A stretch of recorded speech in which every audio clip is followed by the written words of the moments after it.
আমেরিকায় তো আজ পর্যন্ত কোনো নারী রাষ্ট্রপ্রধান হতে পারেনি। আমেরিকা, যেটাকে তোমরা বলো সবচেয়ে উন্নত আর সবচেয়ে লিবারেল আর উদার দেশ, সেখানেও আজ অবধি কোনো নারী রাষ্ট্রপ্রধান হয়নি।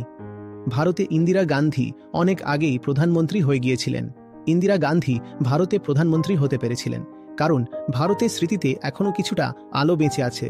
আমাদের একটু হলেও মনে আছে যে হ্যাঁ, নারীরা সম্মানের যোগ্য, নারীরা সর্বোচ্চ স্থানের যোগ্য। কিন্তু এই স্মৃতি খুব সামান্যই রয়ে গেছে। বেশিরভাগ সময় তো আমাদের কাছে নারী মানেই পায়ের জুতো, ভোগের বস্তু।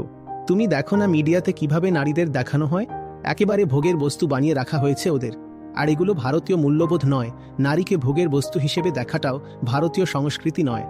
ভারতীয় মূল্যবোধ বলে জীবন ভোগ করার জন্য নয়, মুক্তির জন্য। আমাদের সংস্কৃতি এখন উত্থানের দাবি করছে, আর এই সংস্কৃতি উত্থানের দাবি সবচেয়ে বেশি নারীদের থেকেই আসা উচিত। নারীদেরই সামনে থেকে প্রতিবাদ করতে হবে। এই পুরনো পচা গলা সংস্কৃতি আর চলবে না বাবা। আমাদের চাই একটা নতুন, পরিশুদ্ধ, আধ্যাত্মিক সংস্কৃতি।